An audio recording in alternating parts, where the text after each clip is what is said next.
क्या बच्चों, नागरिक शास्त्र में हम लोग कार्यपालिका पढ़ रहे हैं। आज हम लोग उसी पाठ में भारत में संसदीय कार्यपालिका पढ़ेंगे।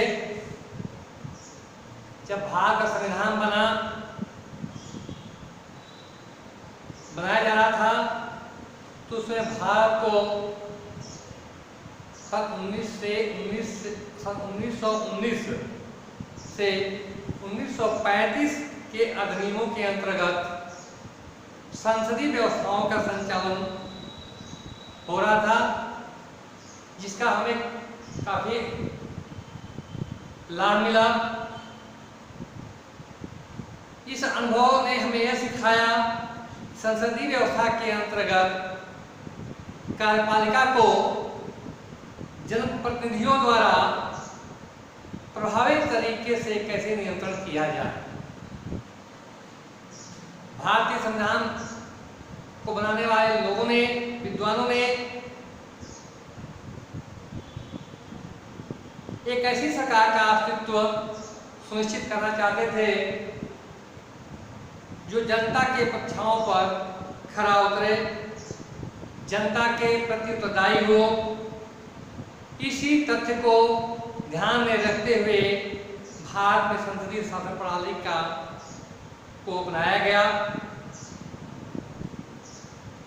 अब यहाँ बताएंगे आप लोगों को हम संसदात्मक कार्यपालिका से आशय।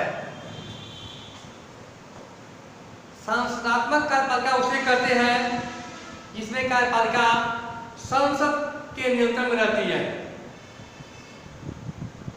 हम सरकार में देश के संपूर्ण शासन का कार्यभार मंत्रिपरिषद पर होता है, मंत्रिपरिषद पर होता है और अपने कार्यों को व्यवहारिक रूप से करती भी है और संसद के प्रति उत्तरदायी भी होती है। वास्तविक कार्यपालिका मंत्रिपरिषद में निहित होती है, जिस पर संसद का नियंत्रण होता है।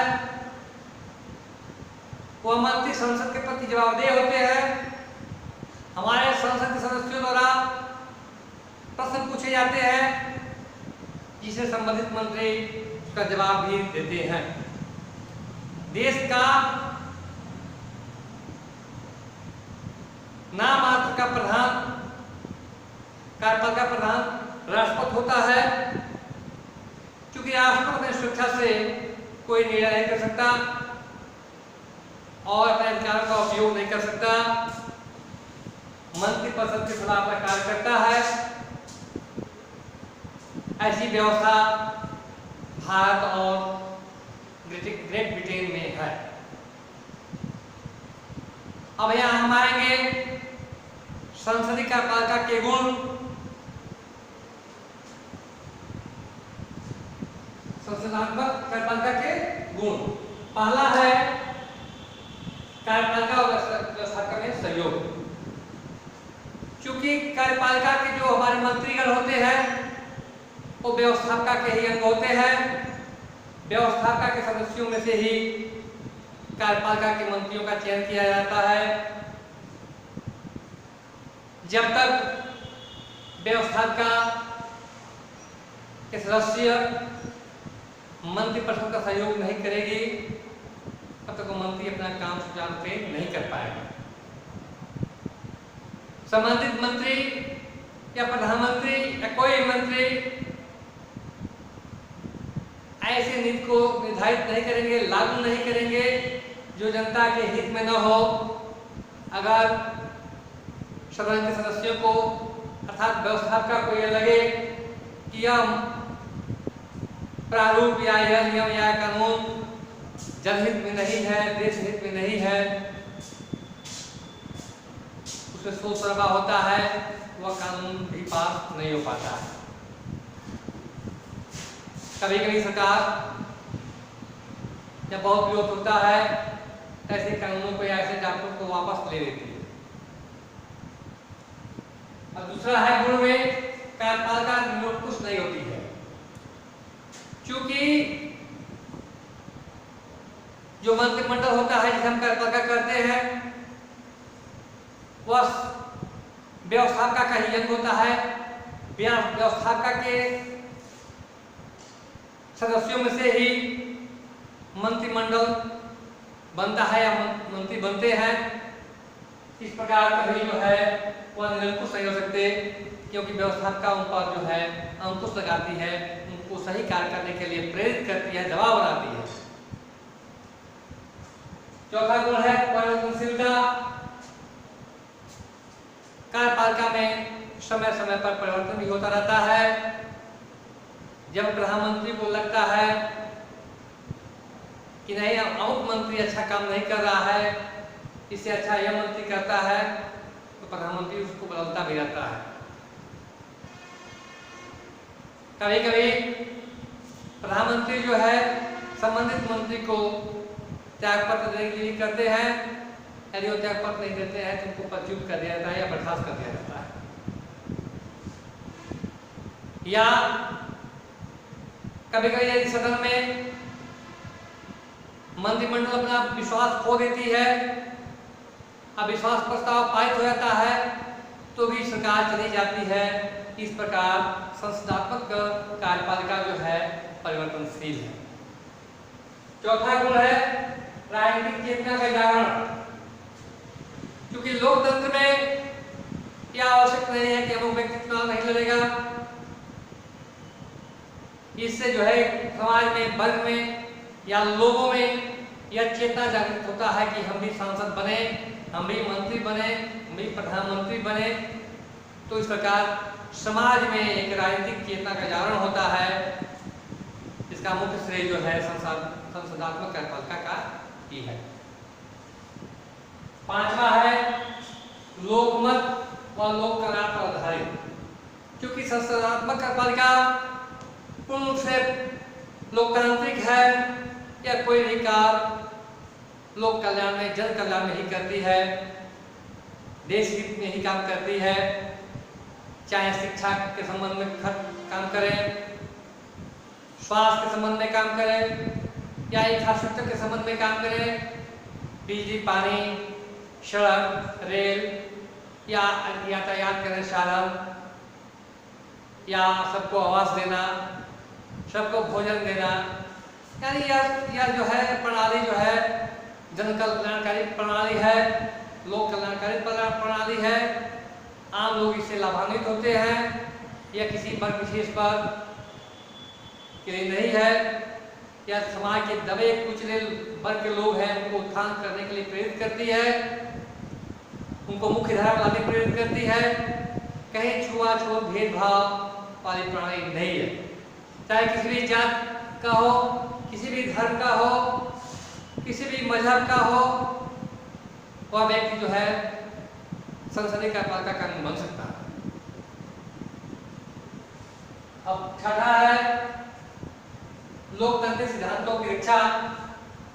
संसदात्मक कार्यपालिका लोकतांत्रिक सिद्धांतों की रक्षा करती है। लोकतंत्र के सिद्धांत यही है कि जनहित में कार्य हो, आम आदमी के हित में कार्य हो, सही बच्चे पढ़ें, सभी लोग पढ़ें, सभी लोग बढ़ें, सबका समान विकास हो। यह इसका मुख्य उद्देश्य है। इस प्रकार लोकतांत्रिक सिद्धांतों की रक्षा जो है संसदात्मक कार्यपालिका के गुण में निहित है। अब हम यहाँ आएंगे, संसदात्मक कार्यपालिका के गुण तो हम लोग बताए। अब यहाँ हम लोग आप लोग ये बताएंगे कि संसदात्मक कार्यपालिका के क्या अवगुण है। इसका पहला अवगुण यह है इस शक्ति पृथक्करण के सिद्धांत के विरुद्ध है, क्योंकि शक्ति का जो विकेंद्रीकरण है वो होना चाहिए। अगर विकेंद्रीकरण नहीं होगा, शक्ति कुछ लोगों के हाथों में निहित हो जाएगी। यदि वह दल सदन में पूर्ण बहुमत प्राप्त है, कोई भी कानून सदन में पास करा लेता है, ऐसे में वह वहाँ जो है सत्ता केंद्रीकृत हो जाएगी, विकेंद्रीकरण नहीं हो पाएगा। अर्थात ऐसी परिस्थिति में शक्ति पृथक्करण के सिद्धांत के विरुद्ध यह काम करने लगेगा। सेकेंड अवगुण इसका यह है शीघ्र निर्णय का अभाव।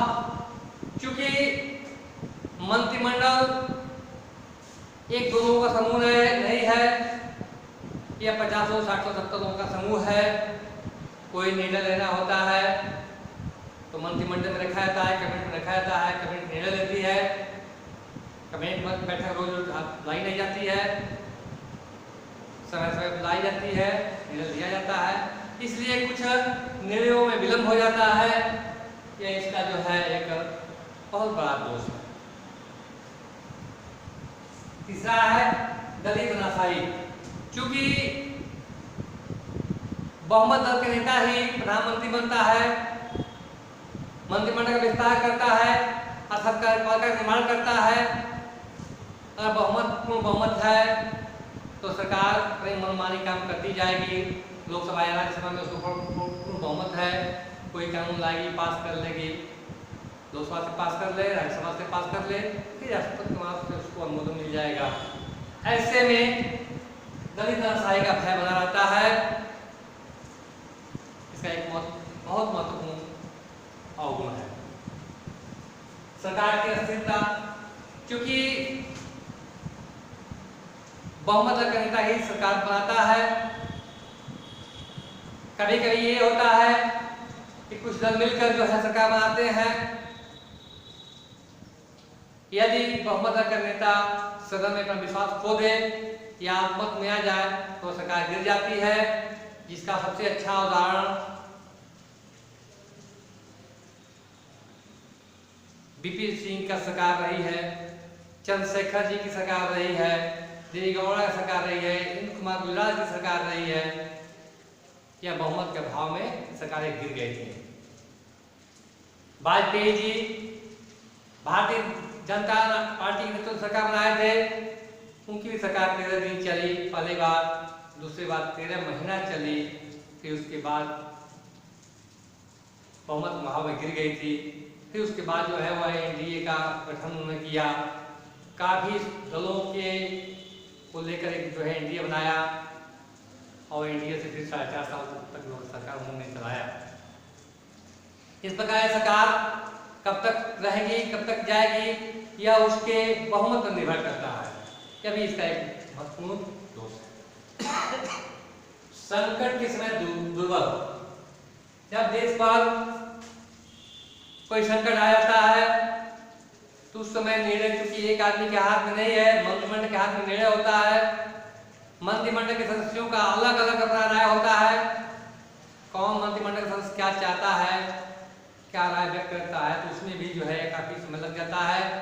कभी कभी निर्णय भी नहीं हो पाता है। इस प्रकार संकट के समय जो है काफी या दुर्बलता की स्थिति है, यह इसका बहुत बड़ा दोष है।